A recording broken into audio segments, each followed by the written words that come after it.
எங்கள் அண்ணி நேற்று கச்சாயம் கேட்டாங்க, அதுக்காக கசாயம் செய்கிறேன். பிள்ளைங்கள்லாம் வாங்க குட்டிங்களா வாங்க சாப்பிட்டு போகலாம். அம்மா நாங்கள் செய்கிறத பார்த்துட்டு போய் அம்மாவை செஞ்சு கொடுக்க சொல்லி கேளுங்க.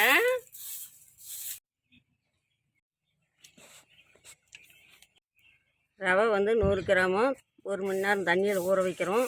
அதுக்கு மேல் கொண்டது ரவை இந்த மைதா போட்டுக்குவோம். அப்புறம் ஏலக்காய் போடுவோம், வாழைப்பழம் ஒன்று போடுவோம். அப்புறம் வந்து சர்க்கரை தேவையான அளவுக்கு நம்ம போட்டுக்கலாம். 100 கிராமுக்கு தகுந்த மாதிரி போட்டுக்கலாம்.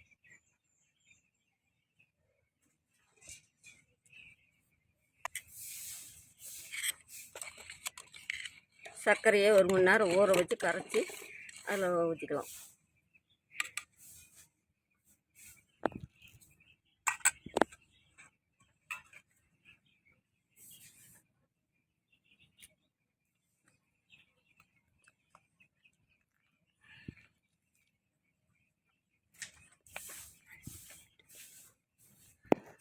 ஏலக்காய் கொஞ்சம் போட்டு நல்லா சர்க்கரை நல்லா மாவை பிணைஞ்சி அதுக்கு மேலே அப்புறமேல எண்ணெய் விட்டு எண்ணெயில் எடுத்து போடணும்.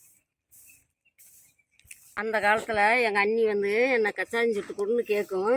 எங்கள் அண்ணிக்கு கொடுப்பேன். அந்த ஆசையை எனக்கு கச்சாயம் செஞ்சு கொடுன்னு கேட்டுச்சு. நான் அதுக்காக எங்கள் அன்னிக்காக செய்கிறேன். நல்லா இப்படி வாழைப்பழம் போட்டு இதெல்லாம் போட்டு ஏலக்காய் இதெல்லாம் போட்டு நல்லா பிணைஞ்சிங்களா, இந்த மாதிரி நல்லா பஞ்சாட்டம் பேஞ்சிக்கிட்டிங்களா பிணைஞ்சிக்கிட்டிங்களா நல்லாயிருக்கும். சுட்டாலும் பஞ்சு மாதிரி இருக்கும். கச்சாயம் எடுத்து சாப்பிட்றதுக்கு ருசியாக இருக்கும். நல்லா குழந்தைங்களாம் ஆசையாக எனக்கு ஒன்று கூடாயான்னு அப்படியே வந்து கேட்பாங்க.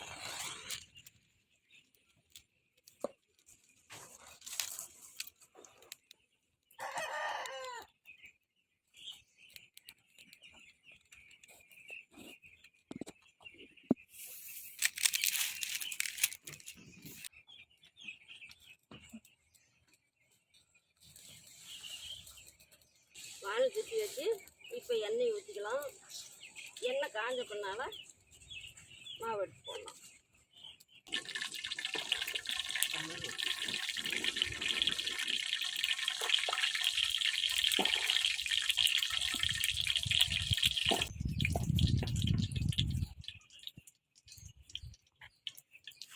எண்ணெய் காஞ்சிருச்சு.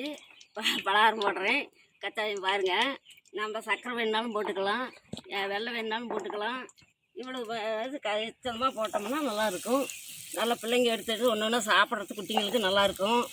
நல்லா ருசியாக இருக்கும். ஒரு நாளைக்கு நீங்களும் உங்கள் குழந்தைங்களுக்கு குட்டிங்களுக்கெல்லாம் செஞ்சு கொடுங்க பாரு. ஆசையாக வாங்கி ஆயா இந்த மாதிரி இன்னொரு நாளைக்கு செய்யின்னு சொல்லுவாங்க. எங்கள் அன்னிக்கு இந்த மாதிரி செஞ்சு கொடுத்ததுனால தான் எங்கள் அண்ணி எனக்கு என்னை செஞ்சு கொடுன்னு ராவடி பண்ணுறாங்க. பாருங்கள் எப்படி எழுந்திருக்குதுன்னு. நீங்களும் இதே மாதிரி செய்யுங்க. நாங்கள் செய்கிறத பார்த்து நீங்களும் கரெக்டாக செஞ்சுருங்க. நல்லாயிருக்கும்.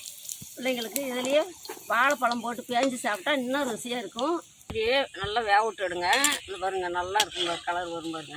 பொன்னிறமாக வருது. நல்லா டேஸ்ட்டாகவும் இருக்கும். இப்படி எடுத்தால் தான் வெந்து போனதுக்கு அர்த்தம் நல்லாயிருக்கும். பலகாரமெல்லாம் செஞ்சுட்டேன். எங்கள் அண்ணி வந்துட்டாங்க. எங்கள் அண்ணிக்கிட்ட கொடுத்து சாப்பிட்டு பார்க்க சொல்கிறேன். டேஸ்ட்டாக இருக்குதா, சர்க்கரையெல்லாம் சரியாக இருக்குதான்னு. நம்ம சர்க்கரை வேணுனாலும் போட்டுக்கலாம், வெள்ளை வேணுனாலும் போட்டுக்கலாம், ஏலக்காயும் போட்டுக்கலாம், வாழைப்பழம் போட்டுக்கலாம். நல்லா பேஞ்சி போடக்குள்ள நல்லா பிணையணும். பிணைஞ்சி போட்டால் நல்லா பஞ்சாட்டம் நல்லா இருக்கும். நல்லா உருண்டையாக பாருங்கள் எப்படி இருக்குதுன்னு. பாருங்கள் எப்படி செஞ்சுருக்குறோம் பாருங்கள். கலராக இருக்குது. நல்லா உருண்டையாக பாருங்கள். நல்லா இருக்கும். இது நீங்கள் ஒரு நாளைக்கு செஞ்சு பாருங்கள். ஆயாக்கிட்ட ஒன்று கொடுத்து டேஸ்ட்டு பார்க்க சொல்கிறேன். சாப்பிடு. அந்த பலகாரம் செஞ்சுட்டேன். சர்க்கரை சரியா இருக்குதா, நல்ல பலகாரம் ருசியா இருக்குதா, டேஸ்டா இருக்குதான்னு பார்த்துட்டு சொல்லு. இன்னொரு நாளைக்கு செஞ்சு தரேன். சரி சாப்பிடுங்க. சரி எடுத்து சாப்பிட்டு பார்த்து சொல்லுங்க.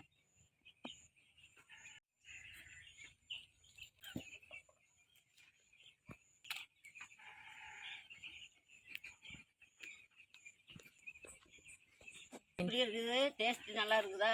நல்லா அருமையா இருக்கு. சரி. வாசம் நல்லா கும்முன்னு இருக்குதா? உள்ளதான் நல்லா மாவு இல்ல நல்லா இருக்குது. சரி. கேட்டதெல்லாம் எங்க நாத்தனாரி செஞ்சு கொடுத்தாங்க.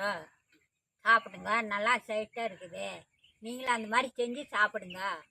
வந்து எப்போ வந்தாலும் எங்கள் அண்ணி இதை செய்ய அதை செய்யன்னு கேட்பாங்க. நாங்கள் செய்கிறதெல்லாம் நல்லா இருக்கும். சாப்பாடு செஞ்சாலும் பலகாரம் செஞ்சாலும் எல்லாம் ருசியாக இருக்கும். பிள்ளைங்களும் ஆசையாக சாப்பிடுவாங்க. குட்டிங்களை கூப்பிட்டு கொடுங்க பாரு பலகாரத்தை பிள்ளைங்க இன்னொரு நாள் செஞ்சு கூடாதான்னு கேட்குங்க.